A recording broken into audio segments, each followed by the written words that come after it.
Okay. Hello everyone. I will explain you this particular lab. How will you execute it? First of all, you will be creating a directory. Inside the directory, you will go and then you will be using the VI editor, VI space Docker file, and copy these 4 lines and then save the file using escape colon WQ. Then you need to run the command docker build hyphen T, name of the repository which you can give it, and put a dot after space because the Docker file is in the current directory, it will run it. After that, if I am not giving the file name Docker file, I want to give some other name. Suppose I have given the name Docker file add. So what you have to do is you will create a file. This is particularly when I want to add or copy a file from the local directory to my new image. I will use add and copy command. So I'm just creating a file for reference. I will do vi, and this time I'm not giving the file name Docker file. I'm giving the name Docker file add. Then I'll do this thing. I'll copy from there till end. Here you see the copy command will copy this thing to the remote in the image. Sorry, and then add command will copy from the remote URL. Now I am run the command docker build hyphen T. Since the Docker file name I have not given the default name, so we are using hyphen F flag and put a dot, it will create the image for you. Now the part 3 is what is the difference between run CMD and entry point. So I will just show you how will you run it on my machine.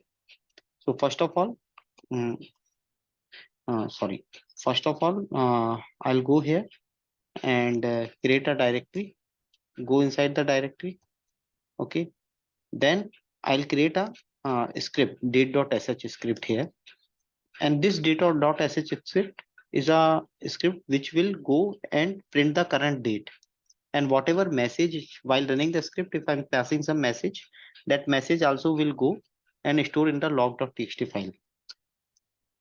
So I'll just change mode 777, make it executable, and then I'll run this command dot.sh and say I am Amit. Then see, it is putting the current date and the message. This is the script job, current time, sorry, with the date. And there is a log.txt file is also created. This is a utility we have developed it. I'll go and remove this log.txt file.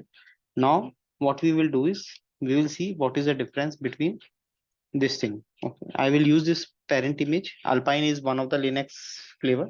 I'm adding this script, and now I'm adding the run command.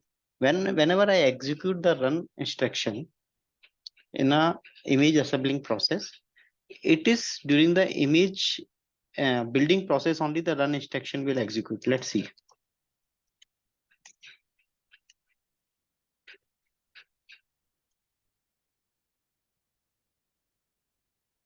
I'll add it and see docker build my image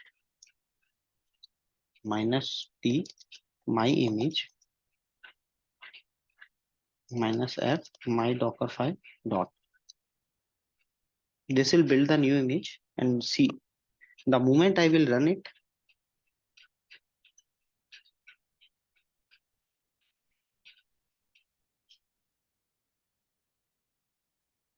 see here you see the run instruction is executed. This run instruction is executed. Is there any problem with the run instruction? Let me see it out. No.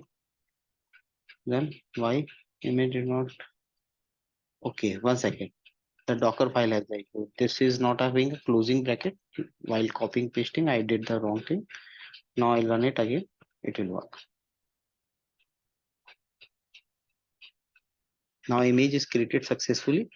Now when I run this image in the form of container, uh, and I just print out the timing, you see the timestamp. If I run this particular container, you see timestamp is 10:49:58. If I run it second time, you'll see that new timing is not changing because the run instruction is executed during the image building process. Now I'll go and modify the Docker file, my Docker file, and I'll add it CMD instruction.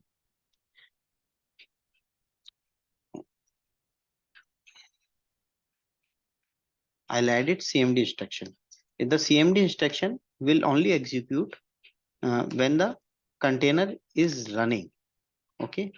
So during the building process, it will not execute. That's what I want to show you. I just run docker build -t my image one and -f my docker file dot. I build the second image and let's see. Now if I run it, docker run my image one. You see, CMD will execute now. Okay. I run it second time. You will find the difference. The run instruction timestamp will not change. Only the CMD instruction timestamp is changing. So that's what CMD instruction can do for you. Okay. So this is the difference between both of them. The rest of the labs you can accordingly perform it as per the instructor guideline. Okay. Thank you, everyone.